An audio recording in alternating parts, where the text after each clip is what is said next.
Ciao a tutti, ben arrivati o bentornati sul canale di Spirito Combattivo. Io sono Matteo e oggi facciamo una lezione molto particolare in quanto abbiamo un ospite, Francesco, che è un mio amico maestro di Taekwondo. Diamogli il benvenuto. Ciao Matteo. Ciao. Ciao a tutti. Vediamo come Francesco, praticante quindi di Taekwondo, riesce a seguire una lezione con tecniche tipicamente da karateka. Questo è il primo video, poi seguirà nei prossimi giorni un altro video in cui io andrò a lezione da Francesco e quindi io mi metterò a praticare tecniche tipicamente da Taekwondo. Perfetto. Ma ci vediamo adesso dopo la sigla.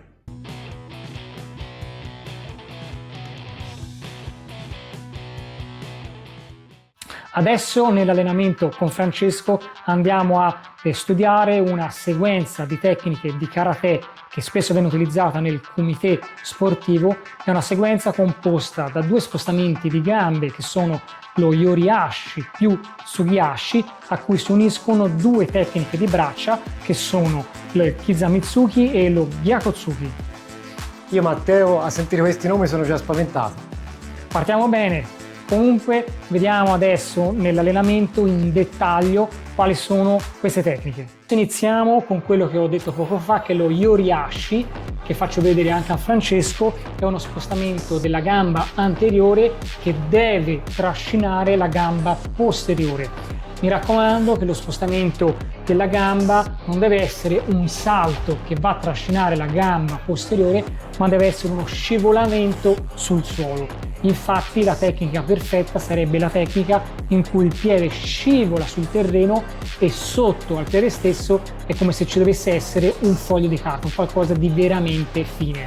Ora, qui dove siamo noi sul tatami non è possibile fare uno scivolamento reale perché comunque c'è molto attrito, quindi è molto più difficile, quindi faremo una tecnica che è leggermente più saltata, quindi non sarebbe propriamente corretta se andiamo a vedere proprio la correttezza assoluta, però non è proprio possibile scivolare su questo pavimento.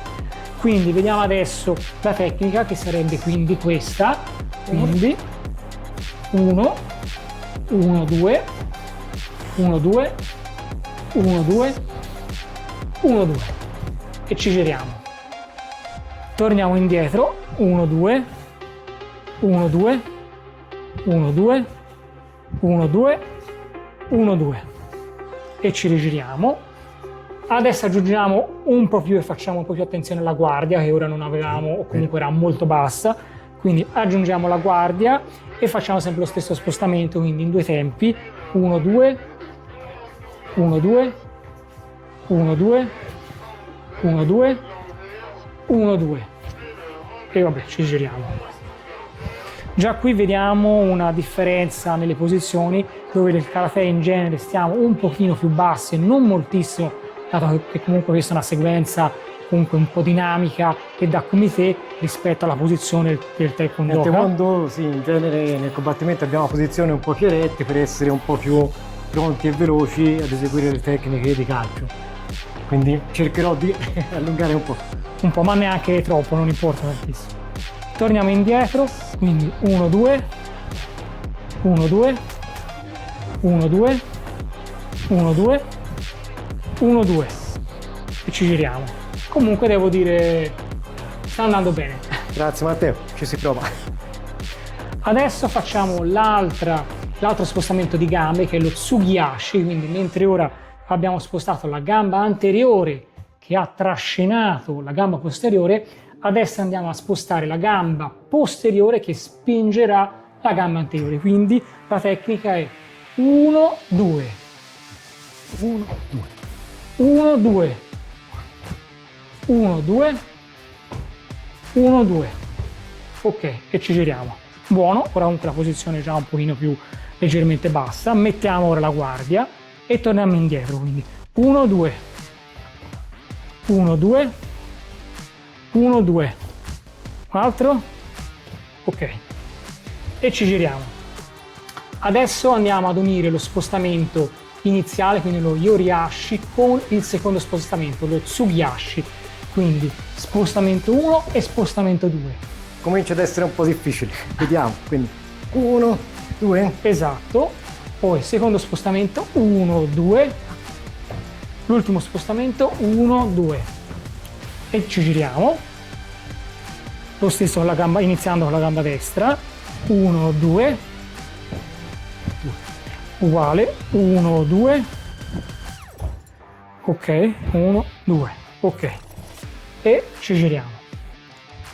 Adesso alla sequenza di spostamento di gambe andiamo ad aggiungere le tecniche di braccia, che saranno due, il Kizamitsuki e lo Gyakotsuki.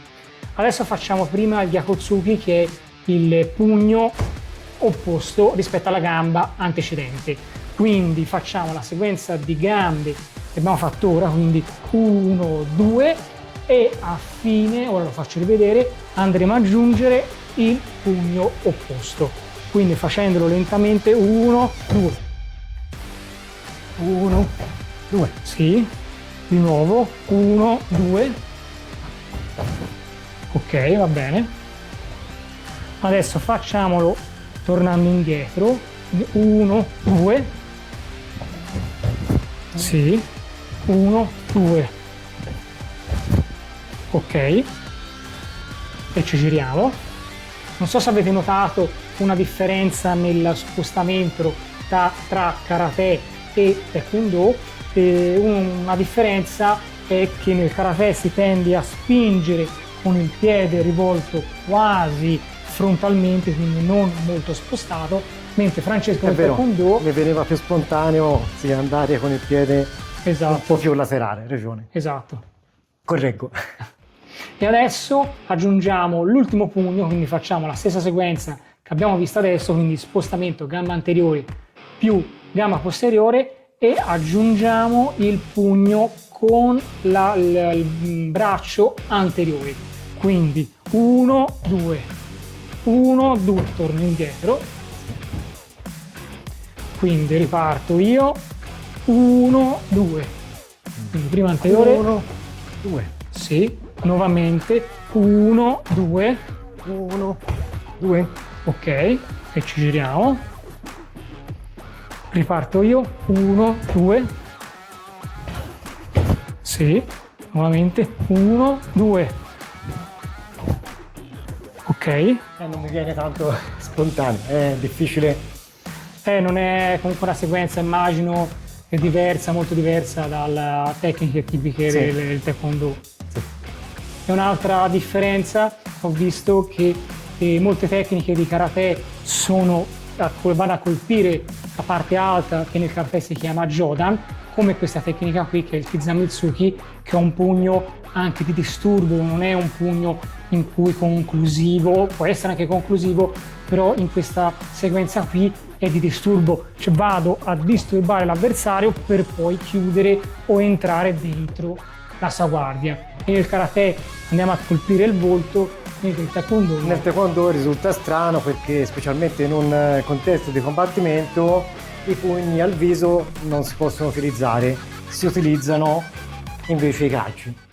Vediamo adesso una sequenza finale in cui andiamo a eseguire la sequenza di tecniche che abbiamo visto adesso, però in modo un po' più dinamico. Quindi adesso abbiamo fatto insieme le vasche, quindi andando avanti, tornando indietro con la spiegazione delle tecniche singolarmente. Adesso proviamo a farle e cerchiamo di vedere quanto questa sequenza di tecniche possa riuscire a coprire una grande distanza dall'attaccante all'avversario.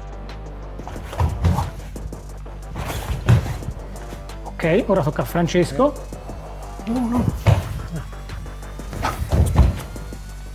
Ok, vediamo adesso la sequenza completa in modo un po' più dinamico. Questa mano che metti, qual è questa? A cosa serve? Opposta.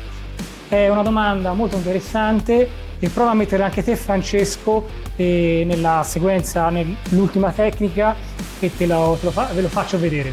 Ok, proviamo. 1, 2, 1, 2. Eccolo là. Bene. Utile. Hurricane, oppure anche di calcio, un calcio di varia natura. Come ultimo esercizio vediamo, è sempre questa sequenza, quanto possa coprire come distanza. Quindi facciamo iniziare Francesco, che quindi è la prima volta oggi che prova a eseguire questa sequenza di tecniche, quindi vediamo se riuscirà ad arrivare a questa distanza. Direi di sì, proviamo un po'. Vediamo questo povero allievo come si comporta. Uno. Buono. Proviamo un po' più distante, non molto. Ai ai ai. Diventa difficile. Vediamo. Uno. Due. Buono, buono, un'ottima spinta di gambe, quindi molto bene Francesco. Ora proviamo Matteo e così proviamo a metterlo in difficoltà. Vediamo.